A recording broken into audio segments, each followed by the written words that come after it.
There is a moment, and if you're watching this, you've probably lived it more than once, where you're sitting in a room full of people, conversation buzzing around you, laughter filling the air.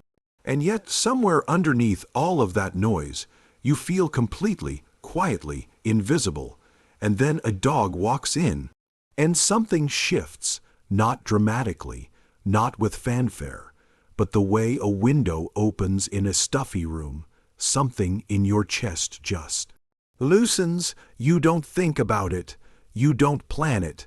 Your hand reaches out, the dog comes closer, and for a few seconds, maybe longer, the noise inside you goes still. That moment is not a quirk. It is not a personality trait you were born with the same way you were born with brown eyes or a certain laugh. That moment is a map.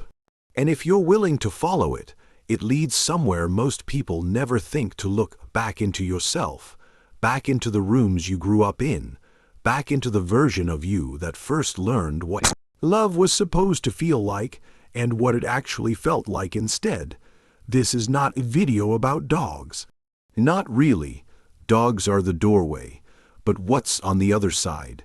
That's what we're actually here to talk about. Let's start somewhere that might feel uncomfortable, because the truth often does.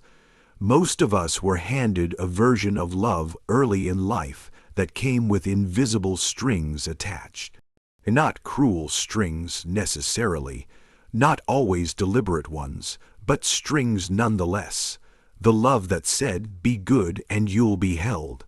The affection that arrived after achievement, after compliance, after you made yourself smaller or quieter or more manageable.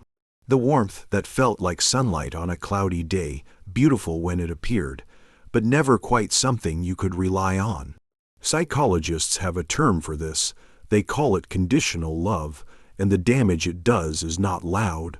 It doesn't announce itself, it seeps. Slowly, like water through old walls, it finds the cracks in how you understand yourself, and it whispers something devastating. You must earn the right to be loved. Now, here is where the dog enters the story. Because a dog, your dog, any dog, the stranger's golden retriever, you're already calculating whether you can cross traffic to pet. A dog does not do that. A dog has never once in its entire existence looked at you and thought you could be doing better. A dog has never withdrawn its warmth because you said the wrong thing. It has never gone cold for reasons it refused to explain. It has never made you feel that you needed to perform a certain version of yourself just to be welcome in the room. And somewhere deep inside your nervous system, not in your thoughts, not in your logic, but in the oldest, most primal part of you that learned about safety before you even had words for it, that registers as something close to sacred. That is not an accident. That is not a coincidence.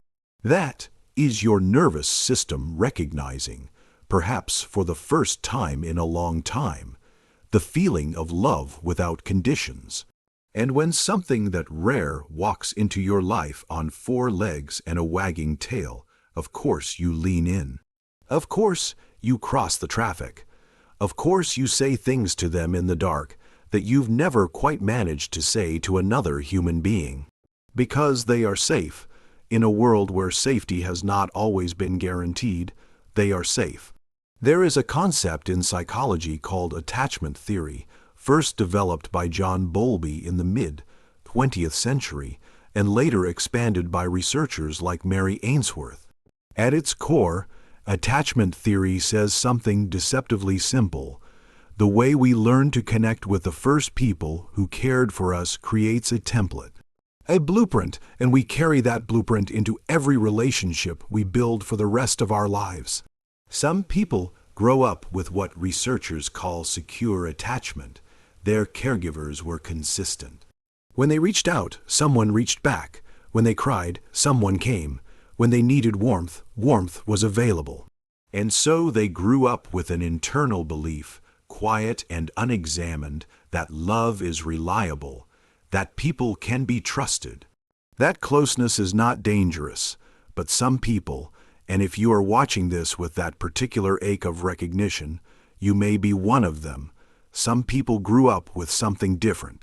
They grew up with love that was unpredictable.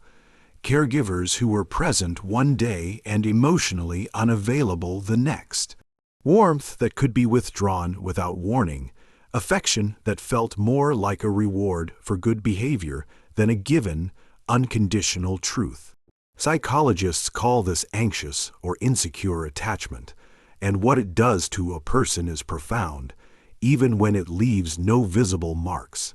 It creates what I want to call the waiting room, an internal space inside you where you are always bracing for love to change its mind, where you interpret a moment of silence as a sign of withdrawal, where closeness feels like borrowed time, where you love deeply but always with one hand slightly raised, ready to absorb a blow that may or may not be coming. Living in the waiting room is exhausting, and it is invisible. You can smile through it. You can build a life through it. You can be surrounded by people and still never quite allow yourself to rest inside their love, because somewhere in your earliest wiring, you learned that love is a thing that leaves. And then comes the dog. Research published in Science in 2015 by a neuroscientist named Miho Nagasawa revealed something that should have made headlines far beyond the scientific community.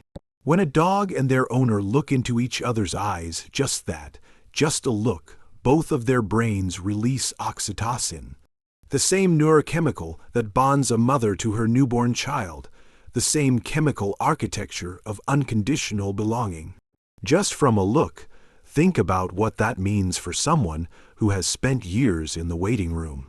Someone whose nervous system has been quietly braced, quietly defending, quietly managing the distance between themselves and others.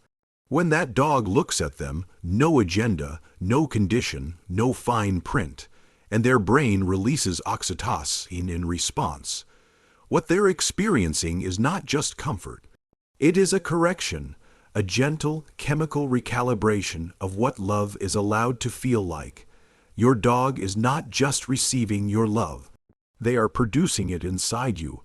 Every single time they look at you, that is more than poetic, that is neurological. And for someone who has quietly taught themselves to be suspicious of warmth, to keep love at arm's length because closeness has historically come with a cost, that kind of uncomplicated, involuntary feeling of being loved can be genuinely disorienting, in the best possible way.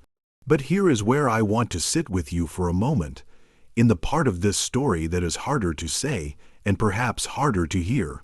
Some of us don't just love dogs, we escape into them. There is a difference, and it matters.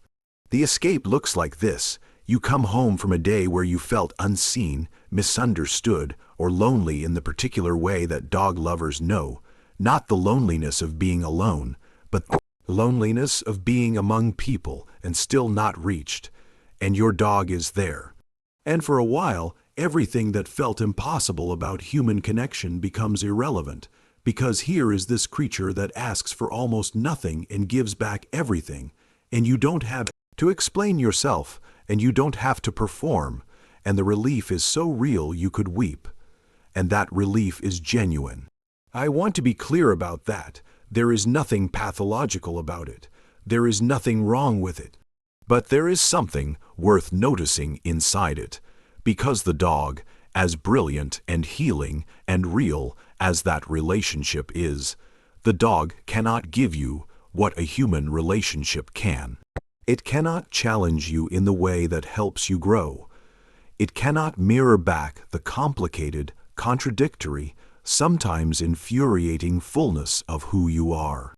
It cannot sit across from you in the dark and say, "I see you, and I'm choosing to stay anyway," with the full weight of what that choice means, because a human making that choice understands the cost of it in a way a dog simply cannot.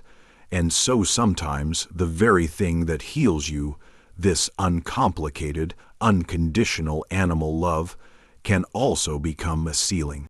A beautiful ceiling, a warm one, but a ceiling nonetheless. The people who find the most in their love for dogs are not the ones who live inside it without question.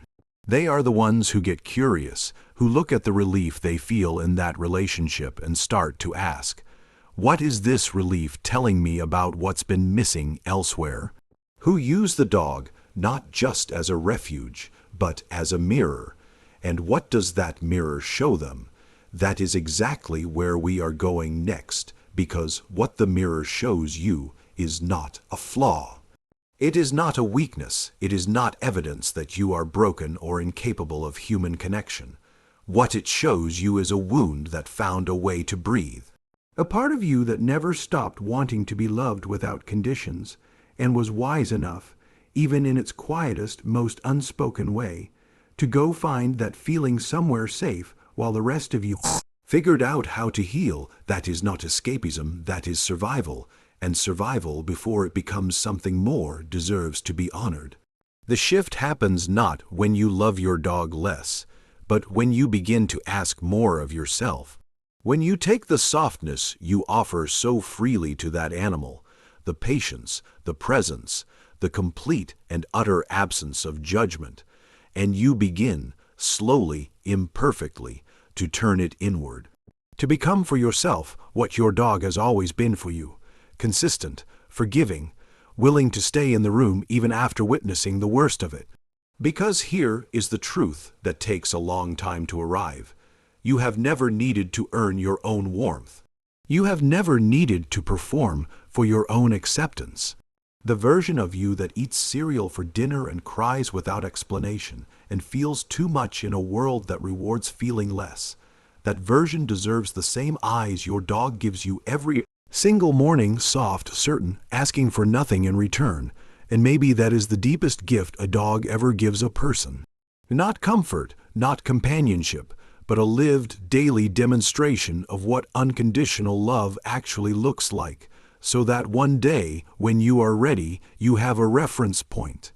A feeling in your body you can return to, a quiet proof that you are worth staying for.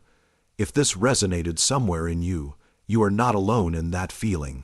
There are people who understand this particular kind of love, this particular kind of longing, and you have found them here.